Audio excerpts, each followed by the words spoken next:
Welcome to RFI's Banking Uncovered, the podcast going behind the industry PR, the media spin, the product awards and the investor reports to look at what's really going on in the customer data and to ask global thought leaders about their thoughts and views on the future of banking and payments.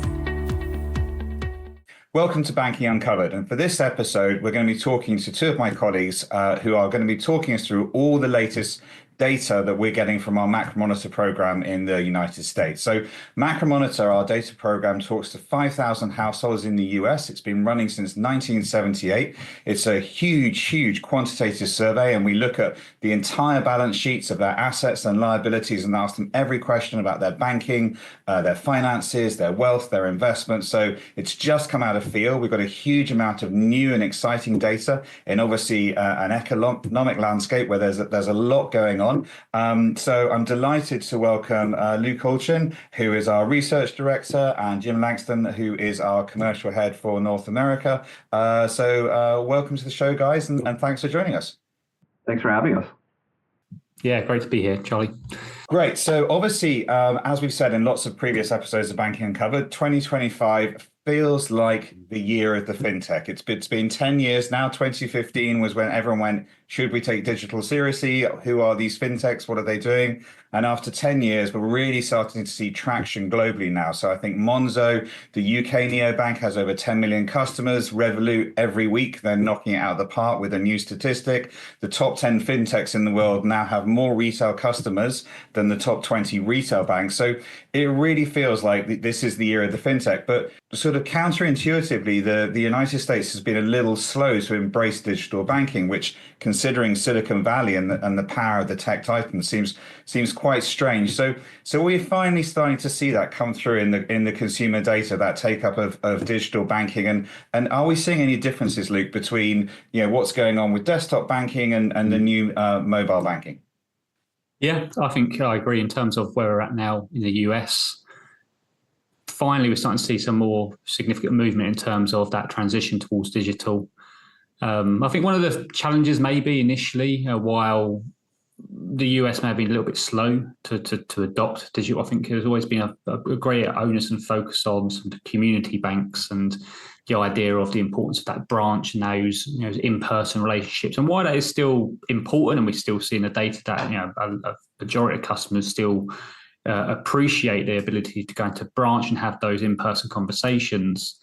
Overall, the proportion of consumers and households who are engaging with their banks and their financial institutions via digital channels is or has been steadily increasing. But more recently, we've seen a rate of which it's increasing has accelerated. And it's not just the overall usage as well. We're seeing it's the types of tasks as well. Not unique to the US, but what we've seen across all the other markets is when it comes to digital adoption, it all very much starts at those more simpler types of banking tasks, such as checking balance, for example, paying a bill. This is where it normally starts. We're seeing the US now, we're seeing the number and the variety of tasks that people are conducting via digital channels is beginning to grow as well. And the other point you made about the balance between mobile and digital, or mobile and desktop banking, we're also seeing some positive movement there as well, movements in favour of the mobile banking apps as well. So some of the data thrown out there, we're seeing around 91% of US households now are interacting with their primary bank or with their banks via a digital channel each month. We also see from obviously not just banking, when we look at it from an investing perspective as well, because that's another area we're seeing quite rapid growth as well. We're seeing that also increase into just under half. So we're at 49% of investing households now using a digital channel which to interact with their investment providers. In terms of the balance between mobile and desktop, I'd say mobile banking has surpassed desktop banking. That occurred back in 2020 is when we saw the mobile overtook desktop. And in the investment space, while the desktop still remains ahead of mobile, mobile is very quickly closing that gap. And based on the trends that we've seen and comparing the two, really we're maybe 12 or 24 months away from mobile banking overtaking the desktop and becoming that primary digital channel when it comes to managing their investments or tracking their portfolio and the performance of their portfolios. So I just want to stay with mobile for a second then. So obviously, we're seeing huge growth in mobile usage, and that's pretty intuitive. Like, your phone is in your hand, your life is in your phone in your hand. Like, why would you not be using it for every task you can, including banking? But what the traditional banks have is that really rock solid primary relationship, the main financial institution relationship, off which hangs so much of the profitability of the relationship. So are the fintechs and the neobanks and the digital challengers in the US, are they just kind of chipping away at the products that are perhaps not as profitable while the banks retain that primary relationship? Or are they starting to acquire those primary banking relationships where it's not just, okay, I keep my money here at Bank of America or Wells Fargo, but when I need to make a payment or purchase something online, then I'll use a SoFi or a Chime, or are those starting to actually acquire that main bank relationship that's the key to profitability in banking? Yeah, absolutely. We've seen in the more recent years, the neobanks, the challenger banks have began to gain ground on some of those incumbent banks. It was last year we were quoting that we saw 1 in 5 primary accounts, primary bank accounts, had been taken up with these challenger banks. So that's accounts open in, say, the last 2 years. And in the more recent data, we're seeing that trend continue. We're now seeing it raised to about 31% of these primary banking relationships established in the last 2 years is with one of these digital-only challenger banks. That's the likes of your Chime, your SoFi, for example. And as mentioned earlier, it's not just within the banking space that we're seeing this happen. The trend is always very apparent in the investment space as well. So you've got a range of different fintech providers such as your Robinhoods and others as well. It's the same sort of trend we're seeing. And while the proportion of those newly established relationships we're talking about the last 2 years is not, it's not the whole market, but it's showing the trend and the way in which the market is moving. We're expecting that to continue to grow, say, in the next 2 years, and the 2 years after that, and the 2 years after that. And where do we go from there? Say they're in a strong position now. The level of comfort that consumers have towards these types of providers and using your own providers is also growing, and as a result, more and more consumers will be open to considering having a relationship with one of these fintechs or with one of these challenger banks, but not just any relationship. Where this is that primary relationship as well. So it does show there's been quite a big shift in terms of sentiment and trust towards these types of providers. Okay, and Jim, obviously, you're out in the market. You're talking to the traditional banks. Many of whom are our clients. You kind of get your finger on the pulse. So, just what's in the market. Who would you say is has got a great mobile app that's maybe a challenger bank, and then which of the big banks are responding pretty well to providing a good digital service that can compete with the new kind of digital players? Yeah, absolutely. So I mean, our clients, our traditional bank clients, are definitely saying SoFi and Chime are the ones that are really the wake-up call for them and how to combat against them. So they really are now focusing on enhancing personalization, promoting financial wellness, offering rewards and other services to maintain still a share with those clients. If they realize they're losing some market share there, but how to bring them back. And conversely, we have one of our clients is really expanding their branch awareness. They're expanding their branches in communities, because that is, I think, their differentiator. They see as to the neobanks that brand down on the corner downtown is yes, for you can walk into there and use their services, but at the same time, that's their brand that sits there. We're part of the community. We're in here, and then we're a value asset to help you the personalize there. So within the bank, they want to be able now to offer those services, those more personalized, customized services that they're not going to get at the neobanks. Okay, and Luke, You're talking about, all these different things that the consumers are doing with the digital banks, and how much it's moving to self-serve, which, when you think about all the other apps sitting on the screen of your phone, that's a kind of like a trend that sort of makes sense. But as it shifts to self-serve and to simplification, that kind of leads to account closing and consolidation. So what impact is that having on the investment landscape? What are people looking to invest in? In terms of the impact it's having, you're right. It's the number of individuals who are self-serving, the different apps, the different tools, the abundance of information online has empowered consumers, particularly young consumers who are more digitally native, in which to take more control over their finances, more control over their investments. Again, if we're talking about how it's impacting the investment space, we're seeing big growth in terms of those younger Gen Z investors. We're seeing consumers are investing at a younger age.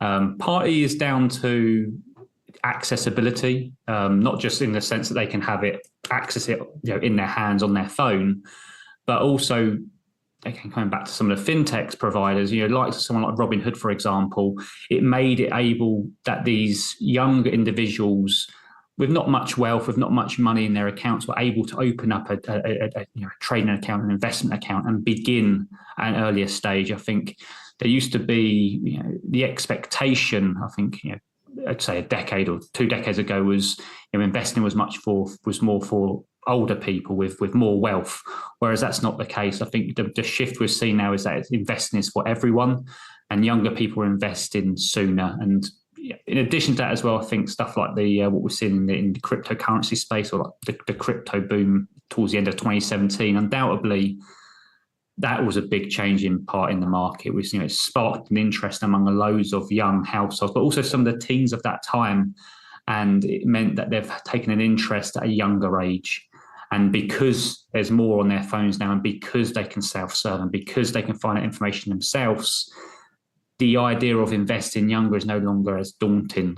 I think when they were, before it was on their phones, the idea of going into a branch and trying to speak to someone and ask, what they may see as being silly questions, that's now all been removed. They're able to do it themselves without the judgment, and able to even just trial investing. A lot of these fintech providers, they come with the accounts where you're working with like virtual money, and you're not trading with any real money. You can sort of use it as a way of learning how to do this and how to manage those investments. The gamification of investing. Oh yeah, of course, yeah. Gamification, and it's definitely, that's one element. I think it's getting people interested, and it's getting them interested at a younger age. We've seen you've got, I guess, GameStop. The famous story with the Michael Lewis book, and a Hollywood film now off the back of it, and everything. Probably quite an extreme example, but it just raises awareness. But just sticking with Gen Z and the younger generations for a second. So obviously we're seeing this greater exposure to investing amongst Gen Zs.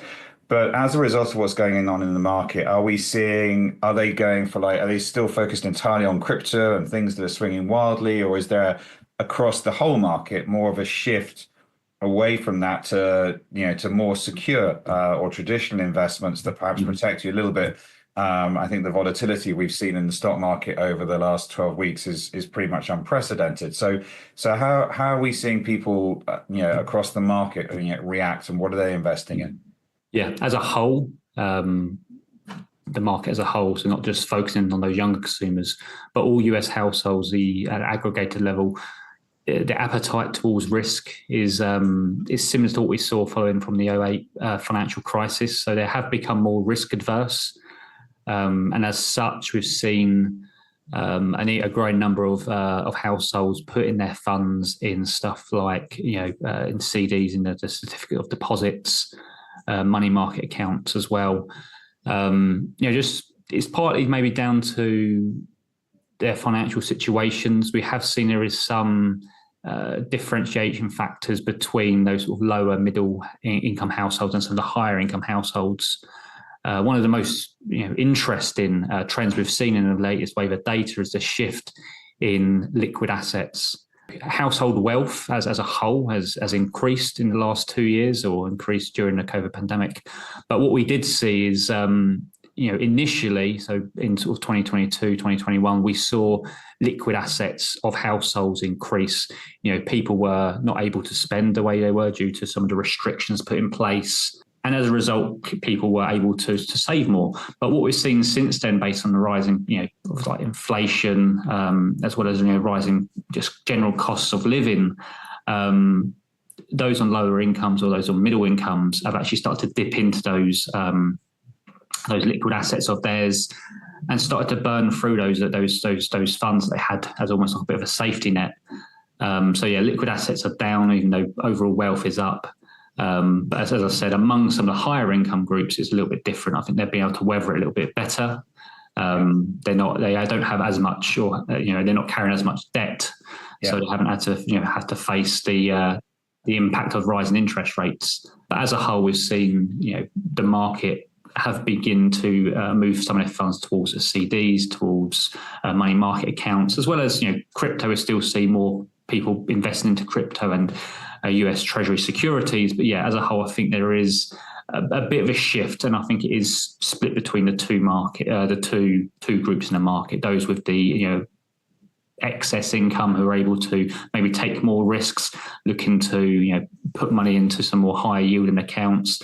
But then you've got those who are worried a little bit more about their security and they're trying to just maintain their lifestyle. Some of them are putting them in some of these more higher yielding, not high yield, but like stuff like the CD accounts, the ones that are more secure and able to ensure that they're they can get some return from the money without taking as much risk. Yeah, I want to come back to the wealth gap and the increasing wealth gap in a minute. But just before we do, you're talking there about the risk averse nature of investing, and just coming back to you, Jim, and what you were talking about with the community banks, and we're part of the community. We're made of bricks and mortar. When you walk down the street, you'll see us on the corner, and that sense of security, which was so important in the financial crisis. People were wanting to put their money into banks that they could see and almost touch and feel, and they knew that were there. So as we see this move away from sort of the slightly riskier investing, which are the brands that you're seeing out there that are kind of playing into that and really positioning themselves as solid and safe and traditional, and what are some of the things that the digital brands can do where they don't have that visibility, or which digital brands are you seeing try and increase that visibility to try and earn that kind of the same kind of trust as the community banks? Well, with the community bank or the brick and mortar banks, they're with the volatility in the market, they have an opportunity here, and they're looking to be the voice of reason, right? So where you're going to get the education, where you're going to get the reputation and the financial, and to build that financial acumen to investing, and I think there's that real opportunity there. So when you have these first people, their first entree into investing, especially when we were talking about day trading earlier, obviously highly risky, highly volatile, especially in the last more recent times. Bloomberg posted that was it J.P. Morgan and Goldman had record profits in day trading in Q4. So as you know, with day trading, where there's a winner, there's a loser. So these folks that are coming in, there's more than one. Yeah, right, or more than one, because you're competing against algorithms, but bastions of quant experts, you're competing against. So it's not a great winning proposition. So, but that it's because of the increase of the other side of the investor. So there's probably been a lot of unfortunate experiences out there. So there's two parts to this. Like, one, yes, we want to now be the voice of reason, that come with us or learn from us about the financial acumen, the proper way to invest, the proper way to enter markets, but also an area that they see as an opportunity they can maybe get as investors if they now bring in the social media or the way the neobanks or the digital banks are using marketing, where maybe they've been a little lackluster there. So they're seeing it from both ends. Yes, we want to be the voice of truth and the voice of reputation and integrity, but also the better way to invest is to come along with us. Just coming back to the wealth gap and the socioeconomic impact, Luke. So obviously the wealth gap in every country is increasing at the moment, and there are significant political and socioeconomic repercussions to that. But just focusing on banking, so you said we're seeing more and more of the lower affluent households starting to utilize what liquid assets they had to service debt, to try and get things into a more manageable situation. So what are we kind of seeing specifically in that area, and also like sort of a two-part question. Previously, when they wanted to get cost savings, there weren't a huge amount of options. There were the banks that they were dealing with, and that was pretty much it. But now you've got lots and lots of digital players providing a lot of the time very low cost options and solutions. So what are some of the issues we're seeing with those lower affluent households, and how is that impacting? And is that impacting their move to digital because it's seen as a cost saving or a more readily available option? We're seeing, obviously, you mentioned about the households using up some of their liquid assets to fund their lifestyle. It's not just a case of using those assets. We've seen the actual usage and utilization of credit cards has also increased. Households, particularly those on lower and middle incomes, are beginning to extend that sort of revolving credit at an alarming rate. And cost considerations has never really been higher. We've seen, again, in terms of fees and charges, it's always been an important driver when it comes to that primary, bank account, that primary checking account, and it remains number one. But I say it's the rate at which it's grown in the last 2 years. The number of consumers who are putting that as being like the number one factor driving their choice of account is higher than we've seen for many, many years now. And what you mentioned about some of the fintech providers, as they have this.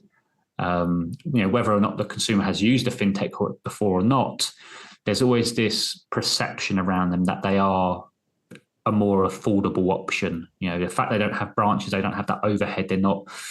There's a general perception that they are going to offer more, alternative solutions, maybe more cost-effective solutions. And one of the things we have seen, it's not just in the most recent data we have, but we're seeing this trend begin in 2022 from the last wave of data, that it was becoming a bigger factor when it comes to switching. But we're seeing now, more importantly, there's a growing number of households who are shopping around when it comes to their financial products. They're ones who are more likely to be looking for those cost-effective solutions. I think most importantly as well is that one thing I find particularly interesting is the proportion of households who say that they would, previously would be unlikely to, try a new financial service unless it was recommended to them by someone they knew. That proportion has decreased. So we're actually now seeing people have become more open to trying new services than they were in the past. And I think this need of trying to find more innovative ways of saving and trying to stretch their budget further, that they've now become more open to just trying other services. They're more likely to try a fintech for the first time or try one of these challenger banks for the first time, just out of, in some ways it could be just desperation. They're desperate to try and find ways of stretching their budget, and as based on their perception of some of these fintech providers, they are seen as being a more cost-effective solution. And it's not just in terms of the fees of managing those accounts, but when we talk about investments or financial advice, we see that's also happening there as well. There's other tools and solutions out there that can provide those sort of services at a reduced cost, and we've seen people become more open towards those as well. Okay. We're talking about savings, about investments, about the impact of digital, about how to reduce the costs. It would be strange if at this point it wasn't a nice segue into talking about robo-advisors and AI or Gen AI, because obviously there's lots of excitement about Gen AI across many, many industries. Banking is clearly one, and investment is clearly one where it seems to have a huge amount of applicability. So, kind of a question for each of you in sort of two parts. What are we seeing firstly, Luke, what are we seeing in the data? What are the kind of numbers that we're seeing around, robo advisors and AI and people's appetite and comfort with that? And then Jim, you're talking to the traditional banks, who are obviously utilizing Gen AI themselves, but how can they use Gen AI to react to this ever growing fintech threat in the investment space? But starting with you, Luke, and just on the data there, what are we seeing in the data around not just lower socioeconomic households, but across the market around attitudes to robo advisors, to AI, to acceptance, to familiarity, to appetite, etc. AI as a whole, I think it's quite a mixed bag when you look at the data in terms of those who fully understand what artificial intelligence is, what it can be used for, particularly in relation to finances. But that being said, in the survey, we position it slightly differently as opposed to asking people directly, would you use an AI service? We try to position it so that it's even those who aren't too familiar with AI or have some pre-perceived perceptions of it, we want to try and understand whether they'll be willing to use a service which is in the background enabled by AI.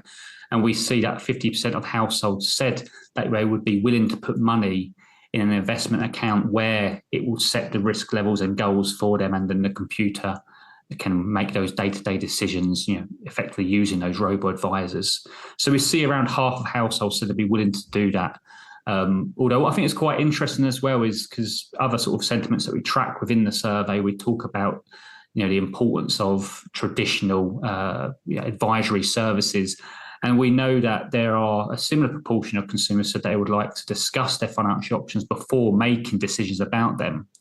But when you cross-reference those two, we actually see that around 34% of those households agree with both, saying that yes, we would prefer to discuss our financial options with a professional before making a decision, but also saying that they'd be likely or willing to put money in one of these robo accounts. So I think it shows that it's not a clear divide. There's people are willing to utilize both, and I think it comes back down to the idea of looking for cost-effective ways. While some people may not want to put all of their funds in one of these robo-advisor accounts, we see that they are willing to experiment with it and put some of their money there while also using some of the traditional services as well.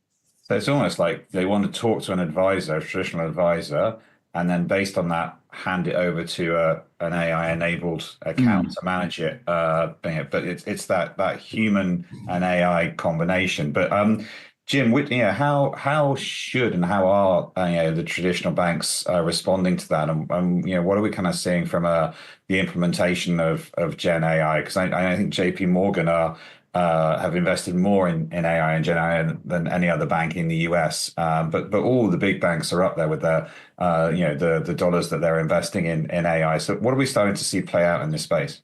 Yeah, we're seeing pretty much from top level down. You look at the size of the bank down, that the amount they're investing into it, but they all recognize that the need that this is a major component moving forward. So Bank of America, for instance, has a whole innovation group dedicated to this space. But then you go to the more of the regional banks, they're either using a third party consultants or firms to help them out, or they're going their own, but they're going a little bit slower. They have the stat reads less than 3% of bank transactions now are with a live person, right? So because of that, the advent of that, they're losing more traditional types of services from banks, be it mortgages, second mortgages, home remodel financing, car loans, and things like that. So they're all now looking how to use Robo and Gen I to give that personal touch to get some of those services back to much higher margins. And they have the low bank fee or no bank fee basic account where they get the direct deposit and things like that, but they're not getting the fee. So they're trying to find that balance there of limiting the actual physical person and then bringing Gen I components to start winning back those other types of services. So it's happening across the board, but obviously it's top down in terms of the aggressiveness to do it. Okay, and the next, I mean, if we look at self-serving, the US market overall, the US has always been the most self-serving market. Like the UK and Europe, they're completely like I want someone to look after my discretionary portfolio. Asia's kind of in the middle. The US has always been very, very self-serving, which is why the execution style platforms have done so well. So as we see more and more people, using these tools to, if not initially self-serve, certainly start to understand how they can self-serve in future, then what impact is social media having?